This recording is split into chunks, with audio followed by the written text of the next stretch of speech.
अस्सलाम वालेकुम नाजरीन, मैं हूं Ishfaq Ahmed. Welcome to my digital channel. अगर आप चैनल पे न्यू हैं, चैनल को सब्सक्राइब करें, लाइक करें, शेयर करें। आज की जो वीडियो है आप सब के लिए ज़रूरी है कि आप उसको कम से कम एक दफ़ा वॉच ज़रूर करें, क्योंकि ये आपके लिए फ़ायदा मंद साबित हो सकती है। आज मैं बात करने जा रहा हूँ AI की।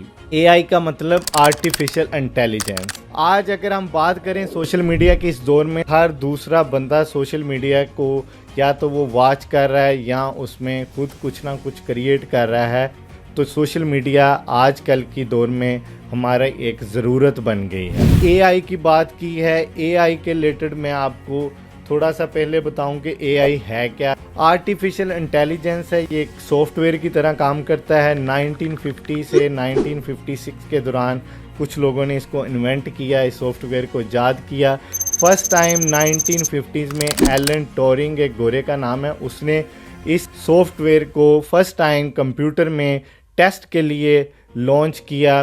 जो उसने टेस्ट किया उसका नाम ट्यूरिंग टेस्ट था। और इस टेस्ट में उसने क्या किया कि कंप्यूटर की इंटेलिजेंसी को ह्यूमन की इंटेलिजेंसी के साथ कंपेयर किया, और इस टेस्ट को बाद में AI का नाम दे दिया गया, जिसको आर्टिफिशियल इंटेलिजेंस कहा जाता है। तब उसने लॉन्च किया और आहिस्ता आहिस्ता इस आर्टिफिशियल इंटेलिजेंसी से इन्होंने डेवलपमेंट करना शुरू कर दी, इस पे काम करना शुरू कर दिया और इसने मज़ीद तरक्की की। इससे क्या हुआ कि आप इसको सॉफ्टवेयर को जो भी कमांड देते हैं वो उसका खुद ब खुद ऑटोमेटिकली आपके लिए रिस्पॉन्ड तैयार करता है। आज के इस दौर में 2025 इसमें अगर हम बात करें तो इसमें AI है जो बहुत आगे पहुंच गई है। इसके बहुत से साइड इफ़ेक्ट भी हैं और इसके बहुत से फ़ायदे भी हैं। आज मैं बात करूंगा साइड इफ़ेक्ट की। सबसे पहले तो मैं आपको ये बताऊं कि इसने आज के दौर में AI पहुंच कहाँ गया है। अगर आप AI को कोई भी कमांड देंगे, वो आपके लिए अगर कहते हैं कि मेरे लिए कोई पैराग्राफ लिखो, तो वो फ़ौरन आपके लिए AI लिख देगा। सेकंड, अगर आप AI को बोलते हैं कि इसको वर्ड में लिखते हैं कि मुझे ये इमेज चाहिए, तो वो आपके लिए इमेज क्रिएट कर देगा। वर्ड में कुछ लिखते हैं और कहते हैं कि मुझे इसकी वीडियो चाहिए, तो वो आपको वीडियो फॉर्म में क्रिएट कर देगा। डीप फेक का काम ये करता है। डीप फेक जो सबसे ज़्यादा ख़तरनाक काम है आर्टिफिशियल का, वो डीप फेक है, जिससे आपकी कोई भी फ़ोटो को किसी भी तरह यूज़ किया जा सकता है। डीप फेक में आपकी कोई भी वीडियो को किसी की वीडियो के साथ अटैच करके बनाया जा सकता है, उसको खुद से एडिट किया जा सकता है AI की वजह से, AI की हेल्प से। तो ये डीप फेक में सबसे ज़्यादा ख़तरनाक है आर्टिफिशियल इंटेलिजेंस।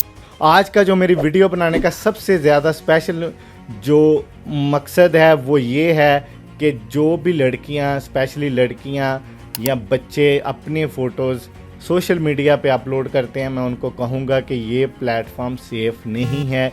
आप कोशिश करें कि अपनी पर्सनल फ़ोटो या वीडियो या फैमिली की फ़ोटो या वीडियो कभी भी अपलोड ना करें सोशल मीडिया पे। अगर आप अपलोड करते हैं तो वो आपकी वीडियो या फ़ोटो डीप फेक AI में कभी भी कहीं भी यूज़ की जा सकती है, जिससे आपके लिए नुकसान होगा और आपका जो प्राइवेसी है वो टोटली ख़तरे में आ सकती है। ये जो आज का दौर है डीप फेक, ये सेफ़ नहीं है। इसके बारे में बहुत से खदशात आ रहे हैं। आर्टिफिशियल इंटेलिजेंस के और भी बहुत से नुकसान हैं। इसका सबसे बड़ा नुकसान ये है कि इसने लेबर सिस्टम को आहिस्ता आहिस्ता कम कर दिया है। काफ़ी जगह पे ऑटोमेटिक रोबोटिक सिस्टम आ गया है। फिर इसने लोगों को क्रिएटिव माइंड ख़त्म कर दिया है। लोग कहते हैं कि हर चीज़ अब आर्टिफिशियल इंटेलिजेंस से ही क्रिएट करवाई जाए। लेज़ीनेस ज़्यादा आ गई है। फिर डीप फेक का सिस्टम आ गया है, उसने बहुत ज़्यादा तबाह कर दिया है हमारे सिस्टम को। मेरा वीडियो बनाने का मकसद यही था कि मैं एक अच्छा मैसेज आपकी तरफ कन्वे कर सकूं। आर्टिफिशियल इंटेलिजेंस AI के रिलेटेड मैं मज़ीद इन्फॉर्मेशन आपको प्रोवाइड कर सकता हूं। इसके बारे में जितना बताऊंगा वीडियो लंबी होती जाएगी। इंशाल्लाह आने वाले टाइम में आपको मज़ीद AI के बारे में मैं इन्फॉर्मेशन देता रहूँगा, क्योंकि ये एक फ़ायदेमंद चीज़ भी है और बहुत ज़्यादा ख़तरनाक भी है। तो लिहाजा आपने इसके साथ बी केयरफुल रहना है। उम्मीद करता हूँ आपको मेरी वीडियो अच्छी लगी है। अगर आपके माइंड में कोई भी क्वेश्चन है, नीचे कमेंट सेक्शन में कमेंट करें, हम आपको रिप्लाई करेंगे। Thank you for watching. अल्लाह हाफिज़।